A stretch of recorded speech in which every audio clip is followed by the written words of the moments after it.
expecting anything dramatic that night. I was just standing by the kitchen island at Mark's little get-together, swirling a glass of white wine and chatting about nothing important. You know that warm buzz you feel when the lighting is low, the music is soft, and everyone seems to be laughing at the same frequency. That was me, relaxed for the first time in weeks. I didn't have Daniel on my mind for once, not his long work hours, not his clipped tone, not the way he'd barely looked at me that morning. I was just breathing, finally. And then Mark walked over and changed everything. He came up behind me with that awkward half-smile he always had when he wanted to ask something personal. I thought he was about to bring up a recipe or ask whether I liked the wine. But instead, he leaned closer, way too casually, and said, "So, did you forgive him? I mean, are you two okay now?" The words didn't just hit me. They detonated inside my chest. My breath stalled. My fingers tightened around my wine glass until I felt the cold condensation slipping between them. Forgive him? Forgive Daniel? For what? Nobody had told me anything was wrong. Nobody. And suddenly the room didn't feel warm anymore. Everything tilted. I forced a smile I absolutely did not feel and asked him what he meant. He froze like I'd caught him stealing something. He mumbled that he thought I knew, that he just assumed we'd talked, and the way his eyes flicked between the floor and my face made my stomach lurch. I felt this slow, crawling dread rising inside me, the kind that makes your skin cold even when the room is warm. I wanted to shake him, to make him spit out the truth, but I couldn't even breathe properly. My heart was pounding so loudly it drowned out the music. And that was the moment. The exact moment.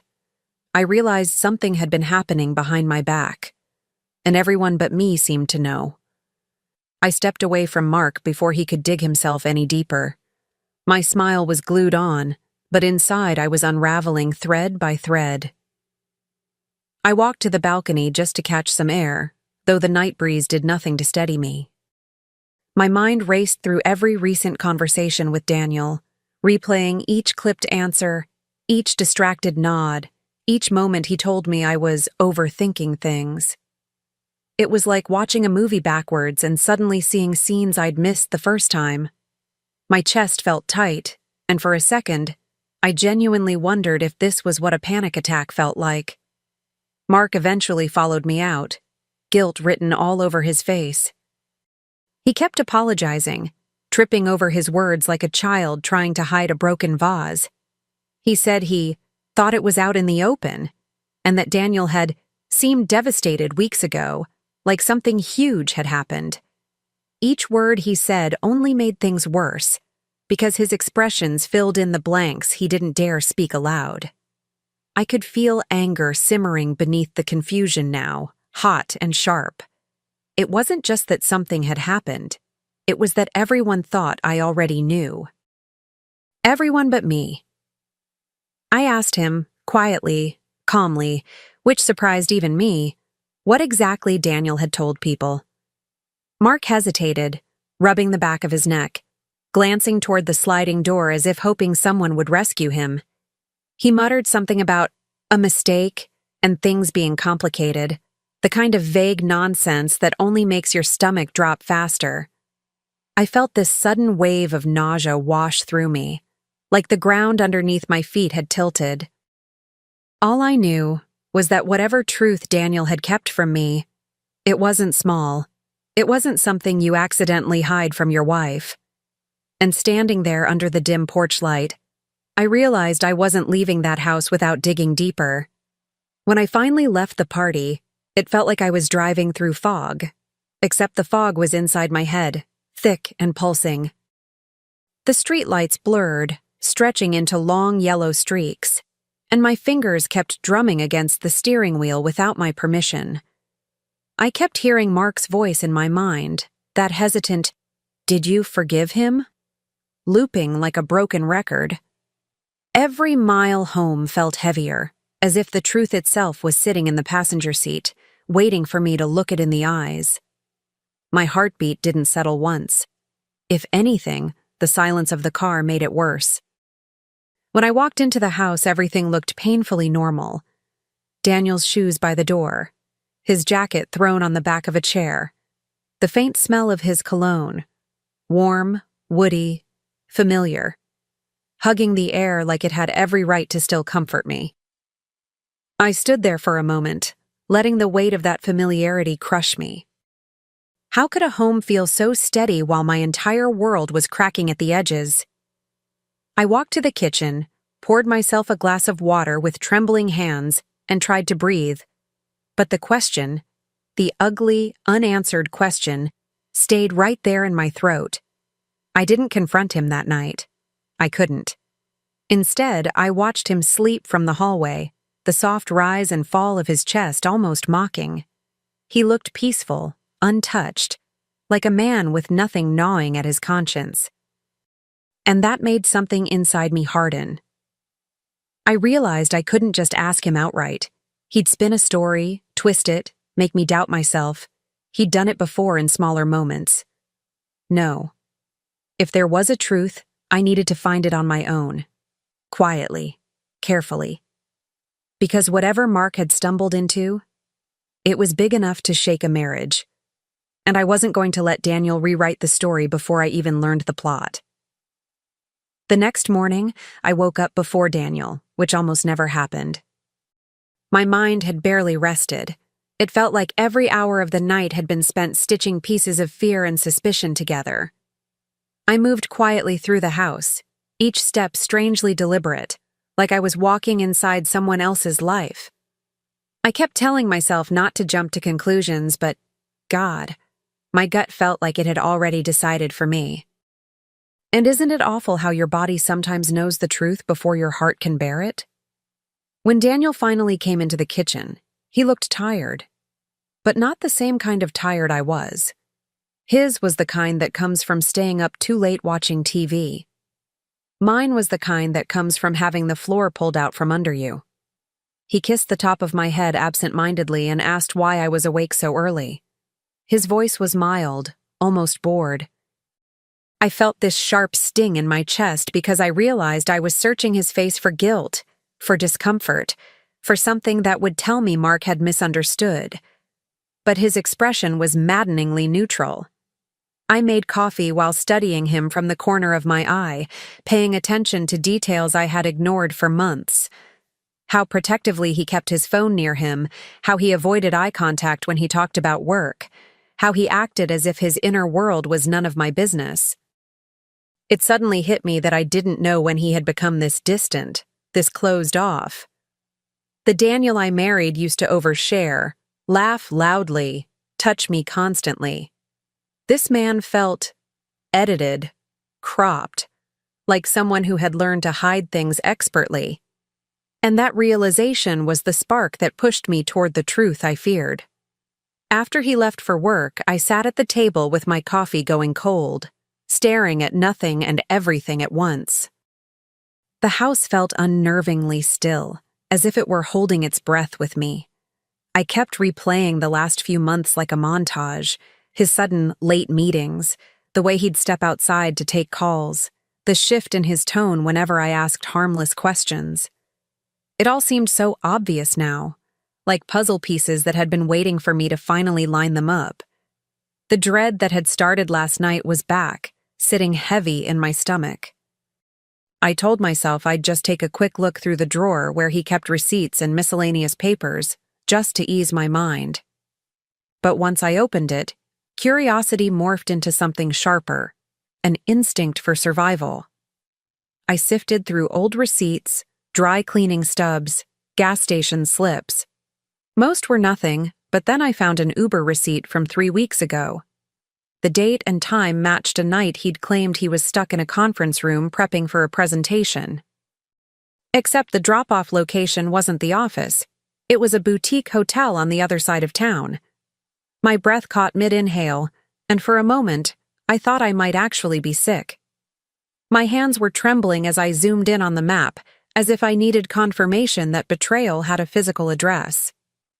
I stared at that little pin marking the hotel, feeling my pulse thudding in my ears. A part of me still wanted to rationalize it. Maybe he was meeting a client? Maybe someone else used his account? But deep down, underneath the panic and denial, something inside me whispered, "This is it." The first real crack. The first undeniable sign that Mark hadn't misspoken at all. And suddenly, I knew I couldn't pretend this was a misunderstanding anymore. I couldn't get the hotel pin out of my mind, so I grabbed my phone and stepped outside onto the porch, needing fresh air, space, something to keep me from collapsing under the weight of what I'd just uncovered. My hands were shaking as I scrolled through my contacts until I found Mark's name.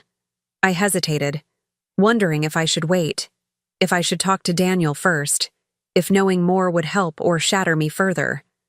But curiosity mixed with dread pushed me forward.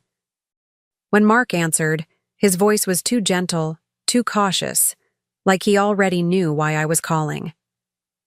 I tried to keep my tone light, almost playful, as I asked him to remind me what exactly he had meant last night.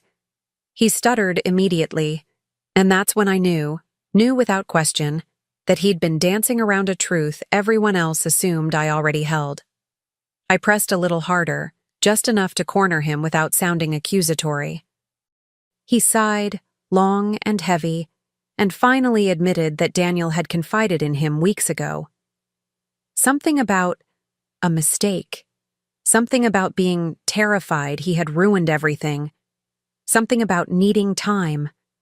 Every vague word felt like a dagger dipped in poison. When the call ended, I just stood there gripping the phone, my thumb still hovering over the screen as if I could rewind the conversation and somehow make it hurt less. The sun was shining, kids were biking down the street, birds were chirping, this perfect little slice of normal life unfolding right in front of me while my own reality was quietly imploding. That contrast made the pain hit even harder. I realized then that whatever Daniel had done wasn't just a slip-up. It was big enough to confess to a friend, big enough to shake him, big enough to hide from me. And I felt something inside me shift, something cold, determined, almost surgical. I was done waiting for the truth to come to me. I was going to pull it out myself, piece by piece.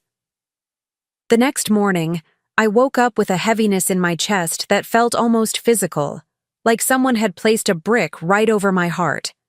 I didn't want to start digging again, but I knew I wouldn't survive another day pretending everything was fine. I needed answers. Not his versions, not his excuses, the truth. So after Daniel left, I set myself up at the dining table with his laptop, a cup of coffee, and a resolve I didn't even recognize in myself. My hands were steady now, colder, driven.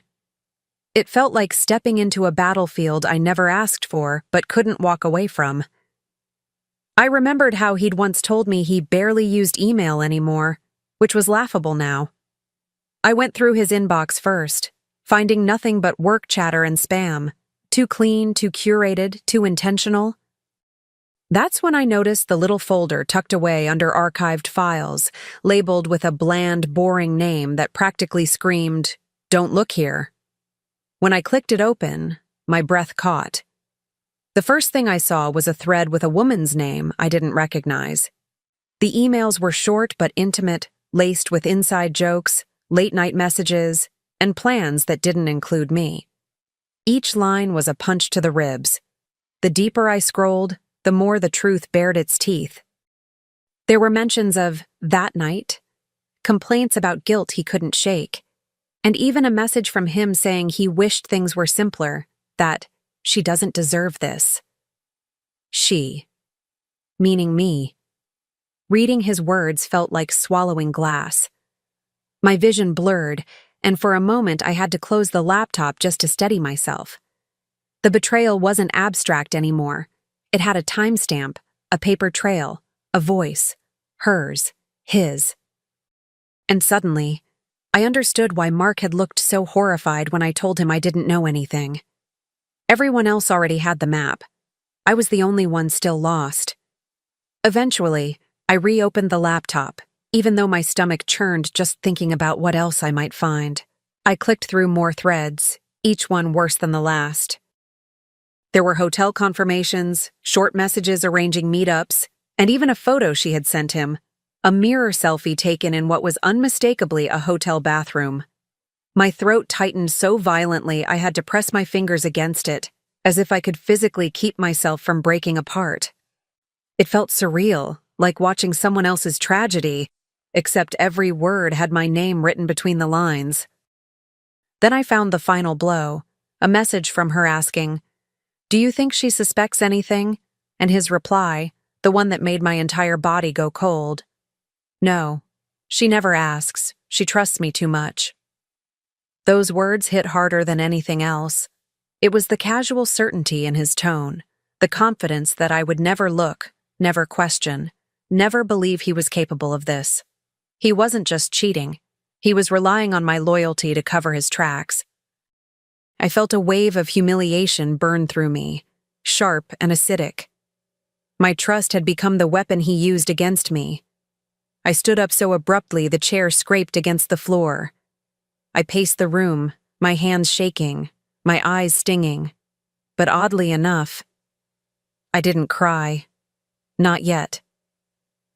There was a numbness settling over me, a strange quiet that felt like armor forming across my skin. I wasn't imagining things. I wasn't paranoid.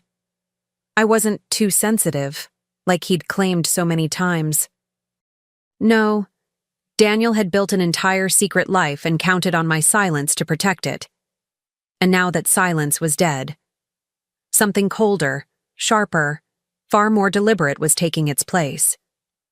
I wasn't just uncovering the truth anymore. I was preparing for something else, something he would never see coming. Eventually, I needed to know who she was. I typed her name into social media, half hoping she wouldn't appear, half dreading that she would. And there she was, smiling in almost every photo, a little too polished, a little too eager to show off her life. I recognized her immediately as someone Daniel had once mentioned in passing, brushed off as barely part of the team. Now, looking at her face, I felt something dark and cold settle deeper into my chest. She was younger. She had that overly bright, always available energy that made insecure men feel important, and he had fallen for it. Or maybe he had chased it. Scrolling through her posts felt like pouring salt on an open wound. There were pictures taken near that same boutique hotel, little captions like, "Late nights are the best nights," photos with angles that suggested she was waiting for someone. Him.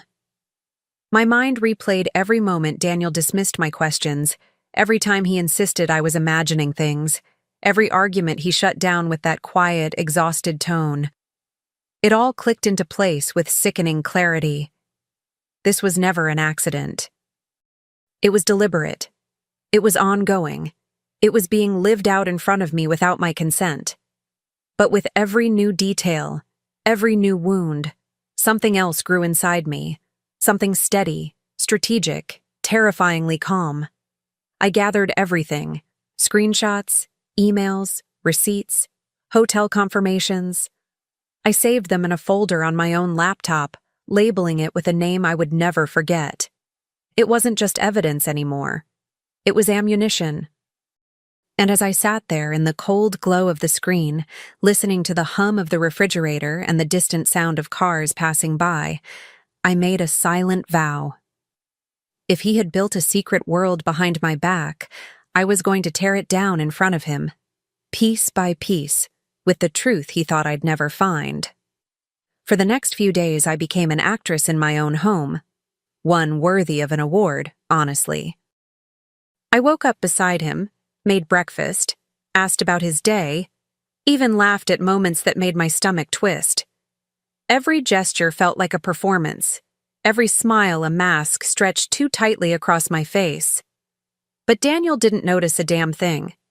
If anything, he seemed relieved, like the calm meant I had settled back into the version of me he preferred. Quiet, trusting, unaware. He had no idea that every second I spent acting was another second I spent sharpening the blade he had handed me. He looked almost boyish one morning, standing by the counter sipping his coffee, tapping his fingers against the mug. "It feels good that things are normal again," he said, more to himself than to me. Hearing that nearly made me laugh, one of those bitter, humorless laughs that sit right at the back of your throat. Normal. That was the word he chose. As if normal meant me staying blind. As if normal meant him walking around with two lives and hoping I'd never peek behind the curtain. His comfort fueled something inside me, a cold determination that made my pulse steady instead of frantic. While he lived in blissful ignorance, I finalized my plan. I knew confronting him alone would only give him space to manipulate the story, twist the truth, rewrite the narrative the way he always did. So I chose a different stage, one he couldn't control. A dinner, small enough to seem casual, intimate enough to trap him. I invited Mark, his sister, and two close friends. People he respected. People he'd never want to disappoint. People who thought highly of him. For now. I wanted witnesses, not for the drama, but for the clarity. When the truth came out, there would be no room for him to pretend it meant something else. The preparation became almost therapeutic. While he showered, I rehearsed my lines in my head. While he watched TV, I organized the evidence into neat, chronological order. Screenshots, email threads, hotel receipts, Uber details.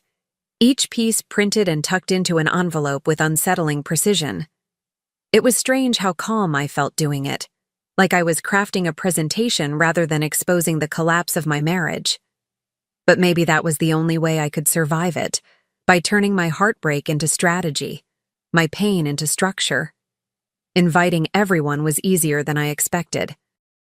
Mark accepted instantly, though he sounded uneasy, like he already sensed what the night would bring. Daniel's sister, Emily, said she'd love to join us. She always adored me, always saw me as the best thing that ever happened to her brother. The others responded with friendly enthusiasm, completely unaware that we weren't celebrating anything. We were about to dissect a lie. When I told Daniel about the dinner, he looked pleased, flattered even. He said it was nice that things felt social again, and I swear, that moment alone almost made the revenge worth it. The night before the dinner, I stood in our bedroom watching him fold laundry, humming softly as if his world were perfectly intact. He didn't notice my eyes studying him, not lovingly but analytically, like I was looking at a stranger wearing my husband's skin. It struck me then how little I knew him now, how far he'd drifted while pretending he was still beside me. And instead of breaking me, that realization grounded me. I wasn't walking into that dinner as a wounded wife begging for an explanation.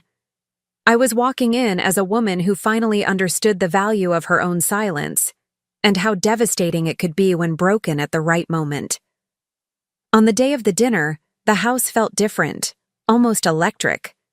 I moved through it slowly, setting the table, arranging the chairs, making sure every detail looked warm and welcoming.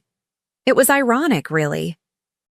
I was preparing the perfect setting for the destruction of a lie. The scent of rosemary chicken filled the kitchen, candles flickered softly, and the warm lighting made everything look gentle. But beneath that softness was steel. I felt it in my bones. Every movement I made was laced with purpose, with anticipation, with a quiet, simmering fire that kept me focused instead of afraid. Daniel came home earlier than usual, smiling as he loosened his tie and complimented the smell of the food. He kissed my cheek, and I let him, though it felt like letting a stranger step too close. He said he appreciated the effort I was making to reconnect, and the irony of that nearly made me choke.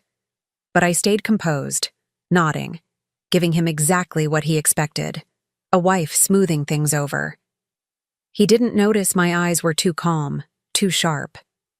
He didn't notice that each time he spoke, I filed away the sound of his voice, knowing it wouldn't matter much longer.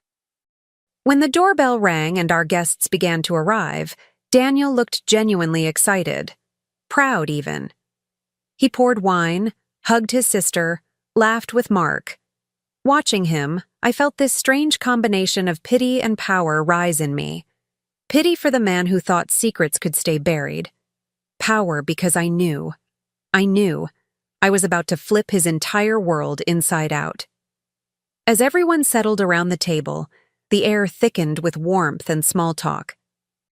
And right there, between the glimmering glasses and easy smiles, I felt my heartbeat slow into a steady rhythm. It was time. Not to expose him out of rage, but to reclaim the truth he'd tried so desperately to steal from me. Dinner began with laughter, the kind that sounds warm to anyone listening but feels hollow to the person keeping a secret. I watched Daniel across the table, his smile easy, his shoulders relaxed, completely oblivious to the storm tightening around him. He talked about work, joked with Mark, teased his sister about her new haircut. And for a brief second, I wondered how many times he had sat like this, confident and unbothered, while living a double life. The thought didn't break me anymore. It focused me. Every word he spoke was another reason to finish what I had started.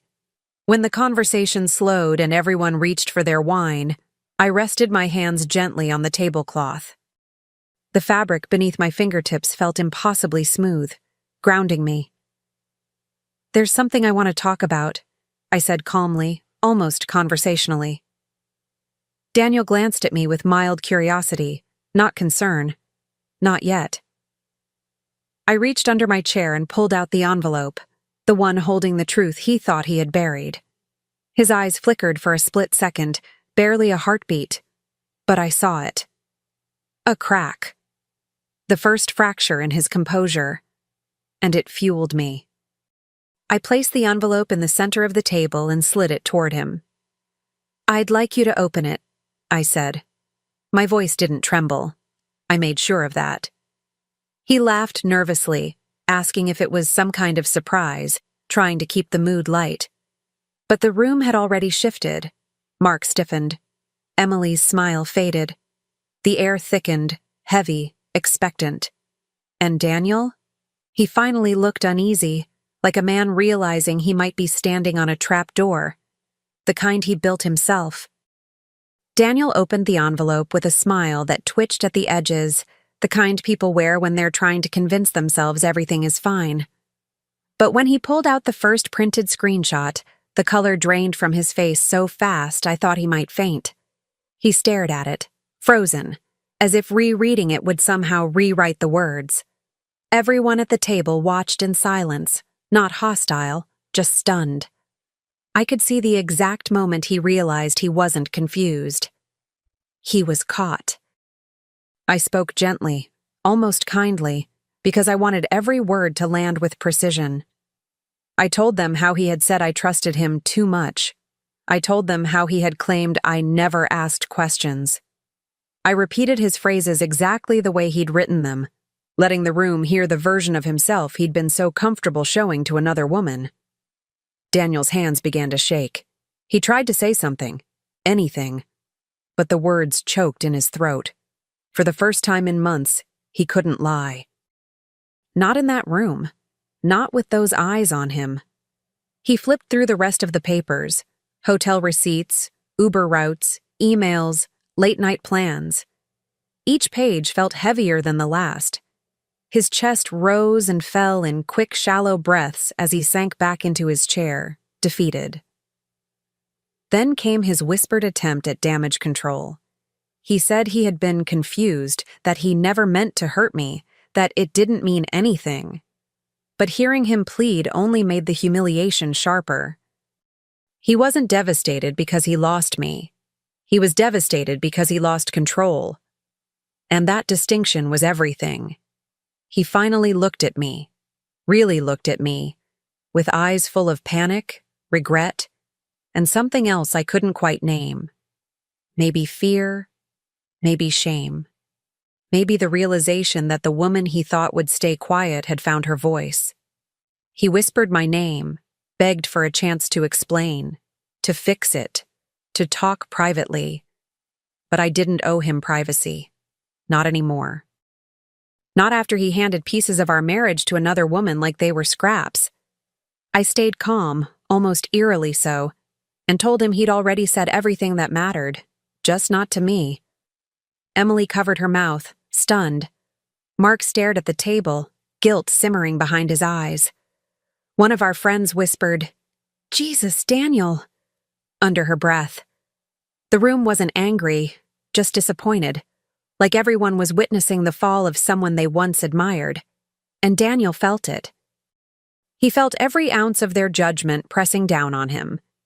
He said he was still the same man, that he made one mistake, and that he never stopped loving me. Hearing it aloud made me feel strangely detached, like I had stepped outside my own life and was watching it dissolve through a window. I looked him straight in the eyes and told him the truth, the only truth that mattered, that I wasn't staying. Not one more day. Not one more lie. Not one more apology crafted to save his ego instead of our relationship. I told him he had underestimated me, underestimated the silence he mistook for weakness. And as I stood up from the table, steady and sure, I felt something inside me break free. Leaving him wasn't the punishment. The punishment was him realizing that the woman he betrayed was the one person who would have never done this to him. And he lost her forever. A few weeks later, life felt strangely quiet in a way that didn't hurt anymore. I had moved into a small apartment across town, nothing extravagant, but the peace in it felt luxurious. No late-night phone vibrations I wasn't allowed to check. No tightness in my chest when he came home smelling like unfamiliar perfume. Just me, my thoughts, and a calm I hadn't realized I'd been craving for years. Healing didn't come in a dramatic wave. It arrived in small, steady breaths, like my soul was relearning its own rhythm. One afternoon, I ran into Mark at a grocery store. He almost dropped the carton of milk he was holding when he saw me. He looked nervous, apologetic, unsure of whether he had the right to speak to me after everything. He asked how I was, carefully, gently, and for the first time, I answered honestly. "I'm okay," I said, and I meant it. Not the polite okay people use to avoid talking, but a real, grounded okay that came from surviving something I thought would destroy me. Then, awkwardly, with his voice barely above a whisper, he asked the question that had started it all. "So, did you ever forgive him?" The irony nearly made me laugh. Not a cruel laugh, just a disbelieving one. I felt this wave of clarity wash over me, warm and steady. Forgiveness had once seemed like the destination, the thing I needed to reach before I could move forward. But now, standing there in the refrigerated aisle under bright supermarket lights, I realized forgiveness had nothing to do with him at all. I looked at Mark for a long moment, letting the question settle between us. I could see the guilt still lingering in his eyes, the guilt of being the one who accidentally tore the curtain down. I didn't blame him anymore. If anything, he had given me the truth I needed, even if neither of us knew it at the time. I took a slow breath and felt the surprising lightness of having no lies left pressing against my ribs. "No," I said finally, my voice steady and sure. "I didn't forgive him, but not for what he did, for who he chose to be." Mark nodded, almost relieved, as if my clarity freed him too. He told me he had always admired my strength, though he admitted he hadn't realized how deep it ran until that night at the dinner table. Hearing that didn't inflate my ego. It steadied me.